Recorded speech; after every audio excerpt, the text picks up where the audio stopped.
Hello, and welcome back to the All Out Soccer Podcast. Myself, Jeremy Goldstein, my co-host, Joseph McBride. We're two football fans talking about soccer. We focus on a fusion of the MLS, the U.S. men's and women's soccer teams, and the build-up to the 2026 World Cup. Joe, how we do? I'm very well, thank you. Amazing result of the weekend. Josh Sargent is off the mark, so couldn't be happier. And yeah, chaotic MLS weekend, which we'll get into in a second. Yeah, weird MLS weekend. Obviously, the Miami new stadium dominates the score lines. We're going to talk about that. We're going to talk about some LAFC. Are they too good for the league? I mean, it looks like it right now. Obviously, Joe's going to give us some Toronto bits in his Canada corner. Then we're going to stay out. We're going to go back out west, talk about the LA Galaxy and their loss to Minnesota. And also Minnesota missing one James Rodriguez. We'll give a little update on his health situation. After the break, another unfortunate health bit. Patrick Agyemang has an injury that's going to keep him out this summer. I want to also talk about Christian Pulisic, Folarin Balogun, Mauricio Pochettino, and then some other World Cup bits and bobs, including the recent hike in ticket prices for getting from Boston to Foxborough that has our Joseph McBride quite upset. I think we're going to have to send him on that train this summer. Yeah, we'll see. We'll see if I'm allowed on it after my rant on that later. But yeah, my blood is just boiling. I think it's disgusting, but we'll get there. Before we get into Miami's new stadium, don't forget to like and subscribe wherever you get your podcast, YouTube, Spotify, Apple. I'm probably forgetting some platforms, but that's okay. Like and subscribe wherever you get them. All right, Joe, let's hear about this new Lionel Messi stand at the brand new Miami Stadium. Yeah, quite the honour. I mean, having a stand named after you before you've even played in the stadium at all is quite an honour. But obviously, it's Lionel Messi. He's not your everyday player. If you were living under a rock this weekend, Inter Miami kicked off its new era at the new stadium. NU, it's spelled 27 to 28,000 seater stadium. Beautiful ground. And obviously, that's going to be their home for the foreseeable future. It was an action-packed event, as you can imagine. They hosted Austin FC. The arena was covered in pink lights before the game, and there was a big tifo, which read, and excuse my Spanish pronunciation, Aquí empieza una nueva era aquí, which means today starts a new era, and it certainly did. Obviously, Messi was quite overwhelmed with the occasion. He said afterwards it was really, really impressive as a guy that's played at the Parc des Princes and some of the best stadiums in the world with Argentina and with his club teams, and obviously the new camp. That's quite the compliment as well. What did you think, just seeing it from afar? It was impressive. It looked... I'm trying to put into... Also, you read that with an Italian accent. I'm trying to put into place where it reminded me of. It could have looked like a Western Europe stadium, like somewhere in Spain, like a smaller Spanish or Portuguese stadium. If I'm watching on a Europa League night, I would be like, oh, this is what this looks like. The pink will never not be funny to me. It's just I can't think of another club in men's professional sports that has pink as an emblem. In the way that Miami do. So that's always going to be funny to me. And the Messi stand, I mean, what? They're going to make it the Gonzalo Higuain stand? The Blaise Matuidi stand? Can we get even worse here? Who else were some early... The Lewis Morgan stand? There's not many options. I'm honestly just glad that it wasn't named anything. Nothing was named after David Beckham, because that would have bothered me. I also don't think he's the type of person who would have done that. Shout out Bex, by the way. But that would have made me upset. So Messi is the right choice. I mean, if they hadn't won the MLS Cup last year, maybe a little weird, but they have the silverware. So I think it was justified. And yeah, Beckham wouldn't do that. He's not an owner that wants to, obviously he has his close ties and association and he's talked about all the time, but he never played for them. He wouldn't expect that at all. And just not to leave as you said about the Italian accent, my Italian brother's hanging. Palermo is the only pink club I can think of. Paolo Dybala sticks out in my mind for one. Should we get into the game? I mean, it wasn't the dream start for Miami. They didn't lose. They drew 2-2 at home to Austin FC and came back from behind twice. So there was a bit of anger online because people were saying that Messi scores the first goal at the new stadium. He did score, and it was his first goal there and Miami's first goal there, but it wasn't the first goal of the game. It got off to a bit of a shock start, silenced the crowd pretty early on, in 6 minutes. because Guilherme Biro headed in after 6 minutes to put Austin 1-0 ahead. Facundo Torres with a perfect set-piece corner. They didn't deal with it well, but the lead didn't last for very long. Just 4 minutes later, a really, really nice bit of play between Messi and Segovia, played out right on the wing to Ian Frey in a slightly odd position, but he put in a great ball, and Messi scored a rare header, although it was perfectly placed into the top right corner. Now, the second half, terrible defending from Miami, and it was actually Lionel Messi that was dispossessed. Joseph Rosales picked the ball off him, and a really, really quick counter-attack followed. Jadon Nelson, big fan of him, as we know, 53rd minute, slotted it bottom left corner with a bit of help from the inside of the post. But Miami weren't going to be denied towards the end of the game. It was a bit of an odd goal for Suarez. He actually wasn't even looking at the ball as it came to him. Another corner came in. Bertarame headed it on. Suarez was talking to the substitutes as the ball came in, turned around, and suddenly a ball is at his feet 2 yards out, and he poked it into the roof of the net. So not the dream start, and Miami should have won this game. I think they had 16 shots to Austin's 6. They had 61% of the possession, and Messi missed a lot of chances. He had a free kick that went just wide, and there was also another chance in the second half where 10 yards out, he had a free shot at goal, and he dragged it just wide. So Messi wasn't at his best, but not the worst start. And obviously Suarez and Messi being on the score sheet is quite poetic for the opening game.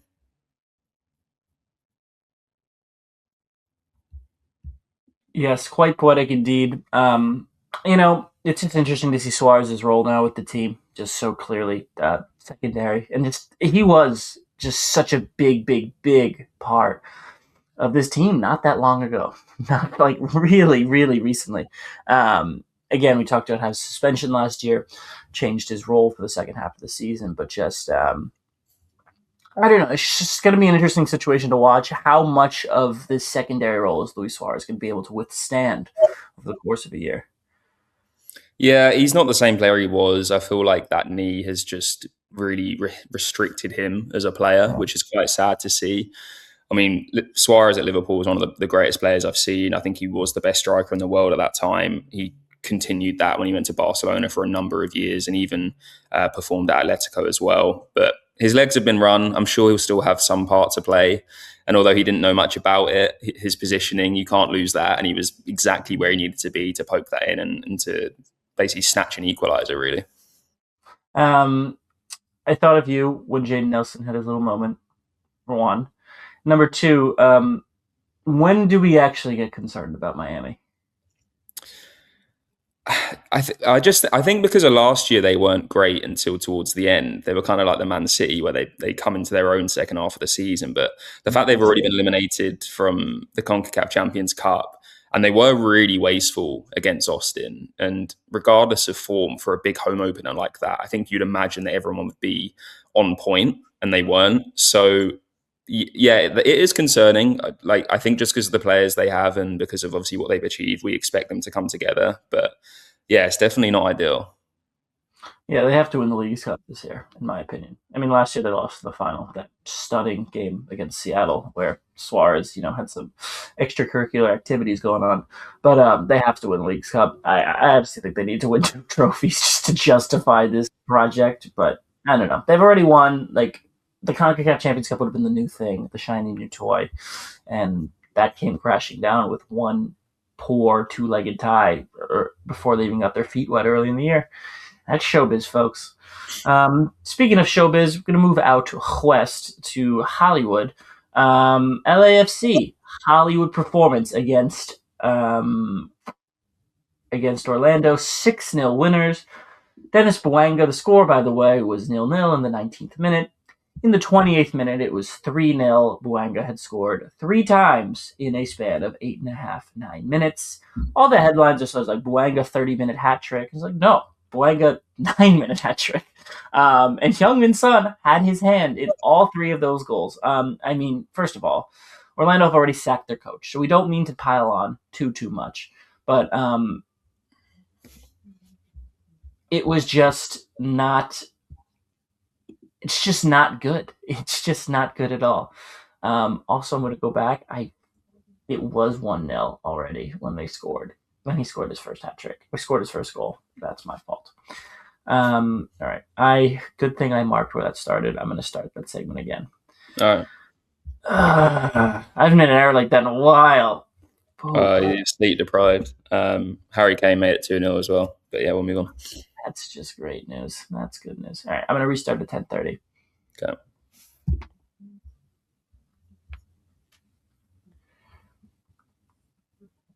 Looking at in Hollywood, LAFC 6-0 winners over Orlando. Denis Bouanga, the Hollywood star. It was 1-0 in the 19th minute.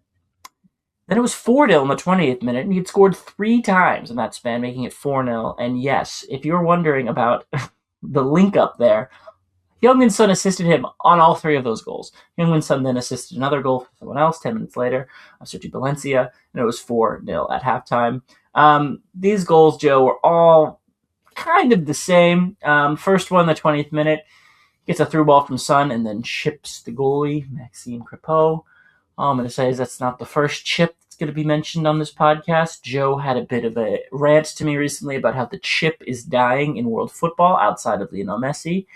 Chip was live and well this week. It was a great chip with Denis Bouanga.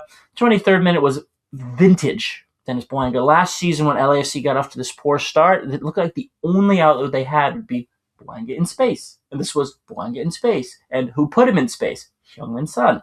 Covered literally half the field by himself and scored. Decided not to pass. And Heung-min Son again assisted the third in the 28th minute. Orlando did have some chances in the second half. LAFC only won the shot battle 18-12, and failed to accumulate more than 3 xG. But with Son so keen to play provider, it's just too much for other sides. And LAFC are still missing some players. I mean, Estacao had to miss this game. Tim Tillman dropped deeper into midfield, and it just doesn't matter. They're just too good. I mean, look, if one of these players gets injured, we're going to have a different conversation. But as of now, with the defense also looking as just strong as it is, I just don't see any reason why they're not the MLS Cup favorites. Yeah, but they still haven't conceded a goal. 6 games in, 5 wins, 1 draw. They still haven't conceded. The only goals they've conceded have been the CONCACAF Champions Cup, and they're through. So at the moment, they do seem so good. And the difference is, I think, is Son is such a good player, but he's so unselfish. All he wants is the team to do well and score, and it doesn't matter if it's him celebrating it. And I think a lot of the time that you see these big names come over, they obviously want to leave their mark and kind of be the guy, whereas that just isn't Son. So they've got this completely unselfish player with Bouanga near him, which is obviously, he's amazing. And we're really seeing that kick on. I think the test for them now is they've got to play Cruz Azul twice with an away trip to Portland in the middle of that. If they can come through that still unbeaten and unscathed, then I think they could be the real deal. But this is really where they're going to be tested. Yeah. And it's funny, that only goal they conceded, I believe, was to a Costa Rican side. The American teams are the ones unable to put up a good fight. Really, really good stuff for LAFC. I think Joe and I are eventually going to get into like a quarter season awards, and I think they're going to wrap up every single one of ours. All right, Joe, let's go north of the border now. Yeah, I mean, when I was watching this game, I was thinking that this is going to be a disaster, as a lot of them have been with Toronto recently, but stunning comeback win. One of the weirdest games I've seen in MLS for a long, long time, and might be the weirdest game I see this season, but it finished 3-2 to Toronto against Colorado Rapids at BMO Field. We saw the new stands in place, ready for the World Cup. Really weird, just like large silver stands. It kind of reminded me of when Wrexham put in that temporary stand before they upgraded their stadium a little bit, but it looks cool. So let's just get into this weird game, which ended 10-9 in favour of Toronto, by the way. So a very quiet first half ended with a straight red card being handed to Jackson Travis for Colorado. They were the better team at the time. So it was a massive lifeline for Toronto. But quickly into the second half, the sides levelled out. Raheem Edwards was shown a straight red card for denying a goal-scoring opportunity, to which Paxton Aronson scored the resulting free kick to make it 1-0. That was very quickly 2-0 when Keegan Rosenberry scored. So they were 2-0 down in the 54th minute. But then once again, there was a massive twist in the saga. The first being absolute Toronto legend, Richie Laryea. He was on the right-hand side. Looks like, let's be honest, he was trying to put in a cross and he just completely mishit it. but it went near post, and Zach Steffen just watched it go in. Players couldn't believe it went in from either side. It was absolutely atrocious from the goalie. He should be stopping that at his near post. But if it was just that, we could maybe excuse him. No one was expecting it to come that way. But things got a lot worse after that. Colorado was then reduced to 9 men as Miguel Navarro was sent off in the 74th minute. And just moments later, Toronto was leading from the front. They were putting pressure on the defenders.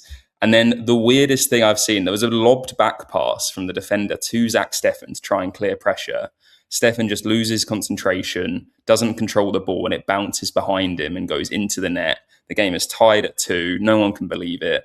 And then the icing on the cake with 5 minutes to go, beautiful cross into the box from a corner for Toronto. And Josh Sargent heads home to score his first goal. And it was a game-winning goal. Bizarre game, mistakes everywhere, 3 red cards.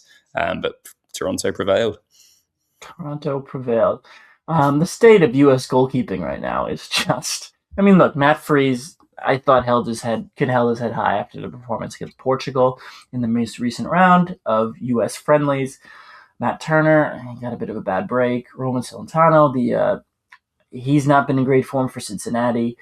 Now Steffen, obviously the U.S. goalkeeper for a long time. Well, not a long time, but formerly, is just well off where he used to be in the U.S. men's national team standing. Poor guy. Yeah, his confidence hasn't been great since leaving City anyway, or maybe even the last season when he was at City. Yeah. But just to see, like I said, the first goal he conceded was it was a mistake, but you can kind of, get over that. But the second one to happen in the same half as well, when your team was comfortably leading, he cost them the game. It was a massive shame for them. But yeah, for one American, it was a loss, but for another, Josh Sargent, potentially a springboard, massive moment for him. Yeah, what do you think about his future now? I mean, we're going to get into the Agyemang news later, but do you have any chance of the U.S. men's national team? He has a chance. I mean, yeah, we'll get into it later, but the competition has unfortunately lessened ahead of the World Cup. Realistically, we've got maybe 4 strikers competing for probably 3 spaces. Maybe Pochettino takes all 4, but Sargent hasn't been playing. He has a chance between, it's April. He's got a couple of months to really prove himself. If he can get, into double figures in MLS, who knows? But I think at the moment, Balogun starting, Ricardo Pepi has to go there if he's fit, which is another massive, if. And Haji Wright, just based on what he's been doing for Coventry, who are going to be going to the Premier League, it looks like. I think they have to be the front 3. All it takes is one injury, that's what I'm saying.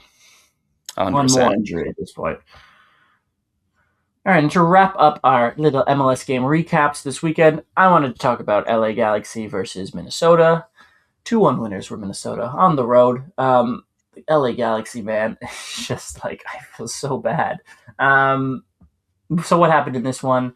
Where are my notes? Minnesota had no chances, really, in the first half. But their talented goal-scoring defender Markkanen opened the scoring second half with a tremendous run. The 67th minute goal for Minnesota. So it was 1-1 after that. Marco Reus equalized through... He should have scored the first chance. It was saved, and they scored the second one. Kelvin Yabo in the 67th minute.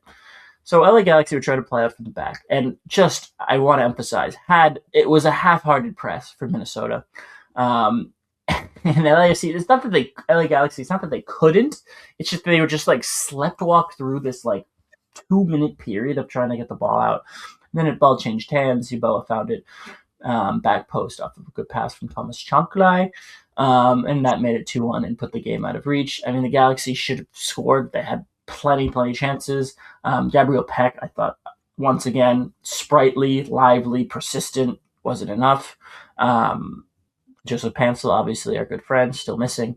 And they lost 2-1.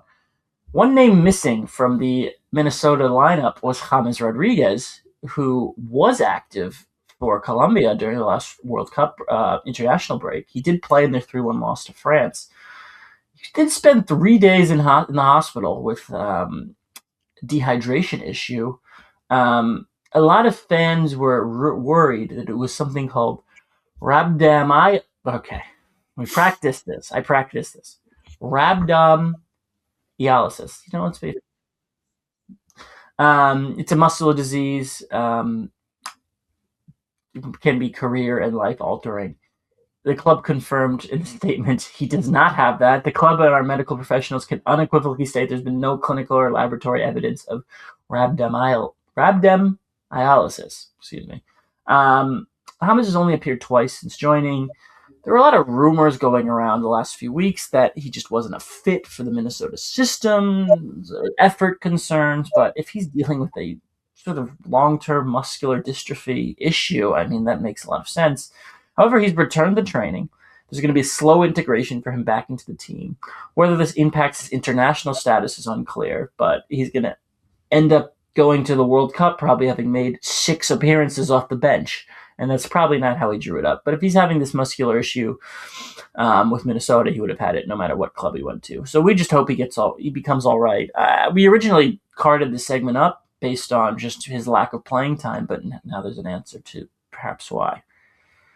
Yeah, I hope he's fine, and I hope he can return and be everything that Minnesota wanted. I think obviously he's boosted the team since arriving in terms of exposure, and I think that was always a factor of him joining in the first place.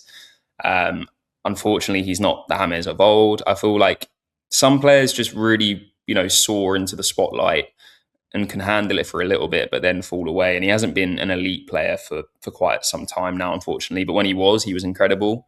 I'd love to see him at least show little glimmers of his brilliance at Minnesota, but it's a short-term deal for a reason. Yeah, I hope he can get back playing, but unfortunately, it's just one of those careers that's kind of gone a little bit now.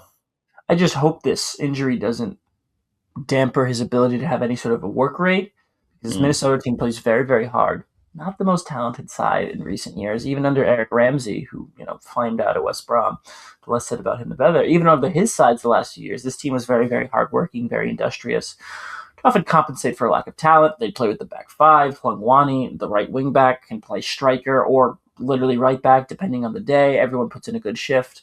We just hope James gets back in the team and finds a way to carve out some playing time to make this not just look like a pure PR sort of role. All right, Joe, before we take a break, any last-minute MLS bits and bobs that are speaking to you over the last few weeks? I was pretty harsh on Red Bull being complacent and being caught out recently when they had back-to-back losses and looked really dismal, but impressive 4-2 win for them over Cincinnati, so it was nice to see them bounce back. And also San Diego losing and San Jose still firing at the moment, even without Team Werner. I said they were my sleeper team. I got it so wrong last year, so I'm going to be mentioning it every time they win this year. I just don't understand how they're so good. It just doesn't make sense. Preston Judd having the breakout. I mean, he was always a nerdy player that people liked. But, I mean, there's a lot of kids playing for this team, both in attack and defense. Just kind of crazy. And Timo Werner has only made, I think, 3 or 4 appearances. Yeah, they're looking good, and hopefully he can come back and they can be better. He hasn't scored yet, but I think 2 assists for him. Unfortunately for him, fitness and other things have always been a concern, and a similar thing to James, although I'm not putting Werner in the same category as him by any stretch of the imagination. But yeah, they're looking good. Other things, Atlanta continue to lose. I don't know how much longer Tata Martino has left. Wassam Abu Ali, first brace in the MLS for Columbus. He scored twice, the Palestinian striker. I'm going to shout out my boy Pauly Rafarak, who doesn't always start for Seattle, but he scored again. He's 7 or 8 goals in all competitions this season for someone who was kind of a bit of a meme player in recent years. But Seattle, now like Red Bulls, pumping out talent from their local academy, pumping out local Washington players. Really, really, really cool to see. Yeah, long may it continue. You were hot on them at the start of the year, and they are really exciting to watch, so I'm enjoying it. Let's take a quick break.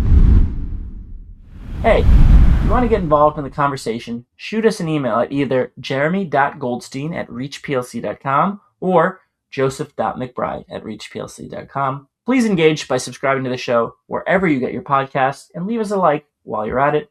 That's the end of part 1 of this week's pod, but stick around for part 2 just after the break.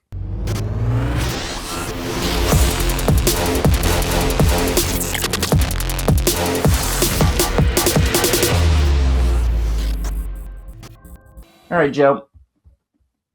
We're back. little bit of USMNT. I'm going to get into the full Agyemang diagnosis, but what was your reaction when you saw that the other day? Well, it just came out today at the time of recording, Tuesday, that he has, had a serious one. But when it's just really sad. I mean, when he came on and scored against Belgium, I was so happy for him. We've said in the last few weeks how he's like an alternate option up top. And I feel like sometimes it's a weird flip. Sometimes people in Europe say that certain US players were overrated, but in this instance, people back home for me are saying how good this Agyemang guy is, whereas back over in the States, people maybe aren't so sure. So it's just a shame. Like the fact that he was having a good year, Derby County pushing for the playoffs at the last minute, and obviously the World Cup coming up. Just I feel really sorry for him. It is heartbreaking for him, I think. Yep. So Agyemang's been starting on the wing, or like this kind of inverted wide position for Derby County, chasing the playoff picture in the EFL Championship. He landed awkwardly on Monday in the 37th minute against Stoke City. So for those who don't know how the championship works, around Easter weekend, the clubs always play on Friday and Monday to bookend the weekend. And also that Friday happened to be the return from international duty. Agyemang had only just played on Tuesday in Atlanta and then plays Friday in England and then Monday in England. It's a really compressed schedule. So he came off the bench in Friday, suffered a serious, quote from the club, Achilles tendon injury. And this is a statement from the team. As a result of the injury, Patrick will unfortunately miss this summer's FIFA World Cup. At this stage, it would be wrong to put a timeline on his recovery. Patrick Agyemang was no guarantee to make the World Cup team, but it's really nice for them to word it like this because it kind of gives the illusion that he was a core member of this team, this U.S. squad, and like kind of makes it seem like it's saying like Christian Pulisic will miss the World Cup, like he was a guarantee. And I actually like that framing. It gives him grace and justice. It makes him feel like honestly like a World Cup inclusion who's just missing because of injury, not like someone who was on the bubble. That sucks. Derby fans really like this player. Mm-hmm. Yeah, that's what I mean. You said about the framing. Like they love this guy. He's already been taken in. He's a fan favorite, one of their own kind of thing. So they're devastated for him. And I mean, I think he would have been staying there for a while regardless. But, you know, if it is a bad Achilles injury, this could put him out through the end of the year, not just the season. Yeah. So, you know, I'm not saying he would have jumped ship straight away. He's only just joined there from Charlotte. But, you know, he was already getting a few Premier League clubs interested for if they didn't make it. But that summer move, if it would happen, won't happen now. It just reminds me, unfortunately, of another U.S. striker currently playing in the championship, Daryl Dike, who had such a great start at Barnsley about 5 years ago. Got hurt, sold to West Brom, got hurt, missed some time, and now he's just, you know, a bench option. And I hope Agyemang doesn't go the same way. Let's talk about better news. A different U.S. striker scored one of your favorite goals, Joe, in a long time. Yeah, I can't remember if it was on the podcast or just to you, but I was having a bit of a moan the other week. The lack of chipped goals in soccer right now. I feel like the game's gone in terms of that. And I'm not talking about when a goalie rushes out to close down an attacker and they just lift it over him. I'm talking goalies off his line, a lobbed effort from several yards away that just kind of like loops over the goalie and lands in the goal. But the timing of this was fantastic because Folarin Balogun scored one of the best goals of the season in my eyes. Maybe it's because I love chips so much. But Monaco beat Marseille 2-1 and Balogun's beautiful goal in the 74th minute was the reason for that. Sorry, I saw you jumping in there. But it was a mistake by Benjamin Pavard of Marseille. And Balogun just exploded. I mean, it was him running against CJ Egan-Riley, who used to play for West Ham, I believe. Bit of a random one. His pace, his power, he just burst past him. But he was forced out wide. He was going towards the right wing. Very experienced goalkeeper, Geronimo Rulli, who's won, you know, the Europa League with Villarreal, etc., and played for Argentina too, was off his line. And Balogun, he's confident at the moment. He's playing well. He just decided, I'm going to go for this. And he executed it perfectly. Chipped from about, 18 to 20 yards out, just loops over him. And this is a big goalie as well, and lands perfectly in the side netting behind him. Just an amazing goal. It ended up being the winning goal, like I said, and that's now 10 goals in League One for him this season, 5 in the Champions League, as to which they're eliminated from already. But yeah, he's playing with confidence. He's playing like he needs to be the starter, and he will be.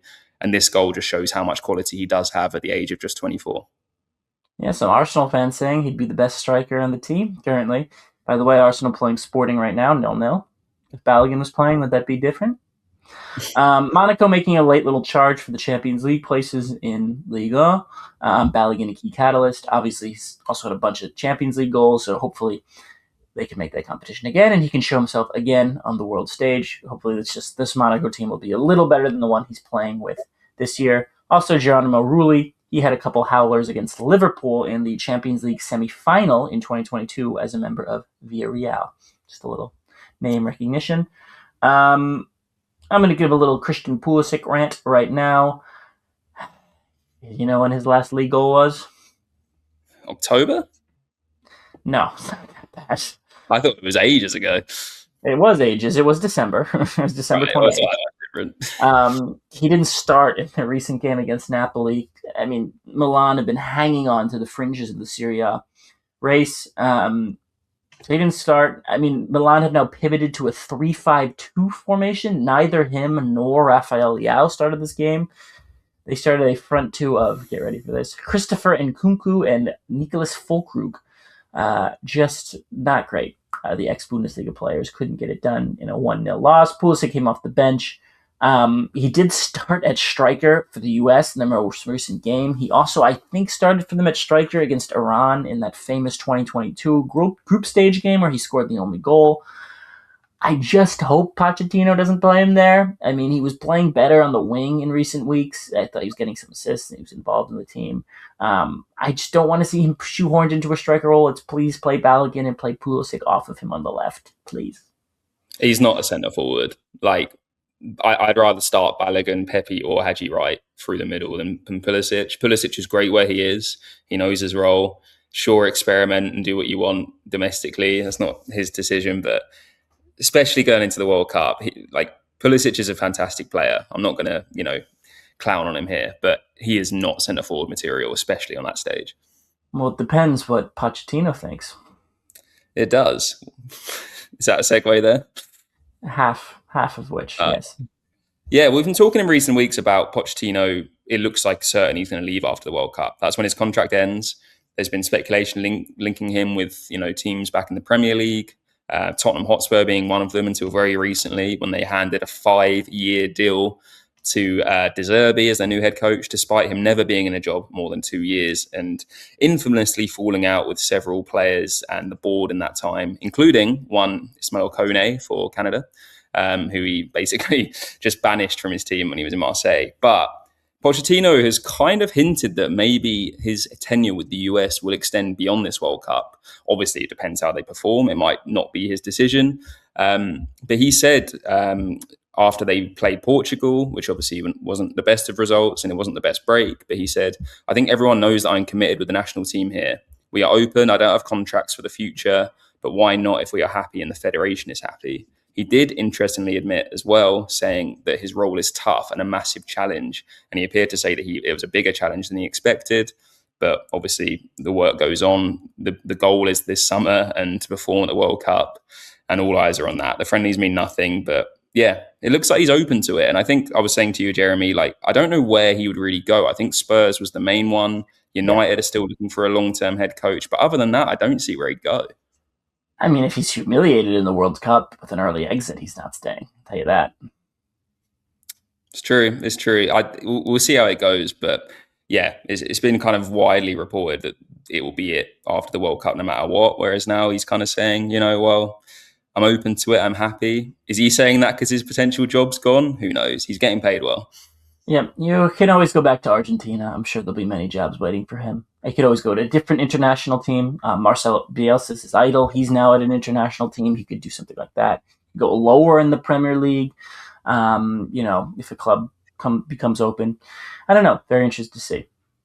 Before we transition into our next segment, I have to plug in my computer. And I have marked the timestamp of when I said that.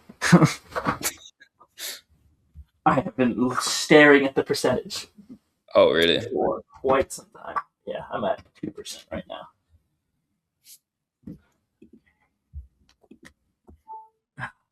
There you go. Drop down to 1%. Okay, so I paused that at 34.20. Boom. 34.20 pause. All right. We're going to resume. I'm going to kick it to you to kick off this World Cup segment at the 35-minute mark. Okay. So, Pochettino, this won't be a Pochettino issue at the World Cup, but this is a U.S. reflection issue on the greater community in Boston, where I have spent 4 years of my life. The MBTA, which is the Massachusetts Transit Authority, not the city of Boston, is jacking the prices up of commuting from Boston, where most people will be staying if they are visiting games in Massachusetts, to Foxborough, which, for anyone who doesn't know, is where the World Cup games will be played. That's the home of the New England Patriots. It's a hop, skip, and a jump away. It's like an hour-ish train ride, I think, give or take. Yeah, like a lot. It's going to be $80. That's much usually more than it usually is for like a Patriots game day, and it's certainly much more than it is for a non-event game day. Joe, can the European brain comprehend this? No, it's just it is nothing but just like greed and getting as much out of you can from customers as possible. For normal game days, like Jeremy said, Patriots. I think the Revolution play there some as well. It's $20, and I think it's a 25-mile trip. So not a bad deal, right? Of course, you've got to obviously imagine that when the World Cup's on and there's all these games going on here, maybe not Patriots because obviously they sell out, but in terms of the Revolution, like there's going to be so much more traffic going through this. So yes, there's going to be a big strain on the station and the staff and everything like that. But think how many more of these $20 tickets you're going to sell. And instead, they've hiked the prices to $80. And they've justified it. They released a statement which really annoyed me, as you could probably tell. They said, compared to driving, parking, and event day traffic delays, commuter rail provides a predictable, more affordable way to travel to and from matches. So they know it's affordable. They know that people are going to have to rely on them anyway. And they've increased the price by 400%. And for what? You know, I've seen things saying about the investment they've had to make for the World Cup. Everyone wants to do that. The host, you know, they wanted to be a host city. They put their bid in for that, like everyone had to do. And after the nation got awarded it. But I just cannot understand. And I get it. The only reason I understand it is just because they're going to make 400% more every ticket. From a consumer or a business point of view, obviously that's great. But morally, it is just stealing and it's greed. And I think it's disgraceful. You know, England play Ghana there, I believe. So I know that loads of England fans are going to be affected by this. And when the tickets are already so expensive, when everything's already so expensive, like the infrastructure is there. For them to hike that up as well, I'll be honest, I can't say this on here, but as an Englishman, it's taking the pee. Yeah, it is. I want to emphasize this is not done by Boston Mayor Michelle Wu, GOAT, shout out. This is done by the MBTA, the Massachusetts Transit Authority. They're framing this as like the anti-driving maneuver. You know what I mean? Like this is the most efficient way to get to the fuel-efficient way to get to the game. Problem is, any European, African fan, Asian fan, whoever is coming to watch this event, they're not bringing their cars. Like, sure, is it better than Ubering? Yes, but like for anyone who lives in Massachusetts, you're not Ubering from Boston to Foxborough. You're just not doing that. It's just tough in the summer. People going to and from the Cape and blah, blah, blah, and a lot of commuters in Mass. You're not doing that Uber. You're taking the train. I mean, Massachusetts is a very European replica. It was the first freaking, British colony. Thanks, guys. Yeah, this is a way to make a quick buck. Because I was trying to read about it and see if there's any other way about it, but no. There's just totally BS framing this around the economic impact, like the ecological impact. But no one's bringing a car to this country for the World Cup or renting a car. And if you do come to this country and rent a car, I hate you. But to follow on from that, they're talking about obviously the environment and, trying to get cut down on fuel. That's fine. Well, then why raise the tickets? That's going to turn more. There's no correlation. It makes absolutely no sense. It feels like they've just decided, we can make so much out of this. I think they've obviously, they'll have some sort of business plan and some sort of rough idea of how many people are going to use the service. And they've just gone, 400% that because we can and because everything's insane at the moment. So let's just jump on it. But it's just greed and, keep it affordable. Try and attract people to use your service. Like it just annoys me. There's been previous tournaments, like obviously hosted on the world stage, also in Europe, even when the Euros was in Russia and even in France, they made the transport free. People were paying good hard-earned money to go and visit their places. They want the tourism. They were spending their money on tickets, which were affordable. But getting to and from was made easier to make for a nicer and better experience. At this rate, no one's going to have any money to spend in the stadium or anywhere else. Yeah, it's absolutely ridiculous. They raised the prices there was a recent France-Brazil game in Boston. They raised the prices from $20 to $30. So that was a little step, and they still got maximum attendance on these trains. I think they're banking on the fact that a lot of anyone visiting this country for the World Cup can afford to pay that $80. But I was in Germany for 2024 for the Euros. Same price as any train would be. They were more crowded, certainly, than they probably were on a given Wednesday afternoon if you were getting, going from Cologne to Dortmund or whatever it might be. But that doesn't excuse this exorbitant price. I'm honestly upset. And honestly, Massachusetts, shame on you, because you should be one of the bastions of good public service in the United States. Of any state, I would say that if this was happening in, I don't know, Missouri, I'd be like, what, sounds about right. But in Massachusetts, I'm upset. I'm not even shocked anymore, and I don't know all the ins and outs, and I'll leave it on this. But what if, I assume you get expensed for it, but what if you take that journey as a staffer at the stadium and now you're forced with paying 400% more? Think of all the people that maybe not even going to the games. I know that it might be that route, but I just think it's messy, and I just think it's just really, really bad. There's no other. Good news. Soccer Boston is organizing a charter bus from Boston to Foxborough. That only costs $90. Anyway, we're going to wrap this podcast before Joe's head literally explodes. All right, that's just about wraps it up for this week's All Out Soccer. He's been Joe McBride. I've been Jeremy Goldstein, and we hope you can join us again on the next episode. Or, as Thomas Muller would say, Auf Wiedersehen. See ya.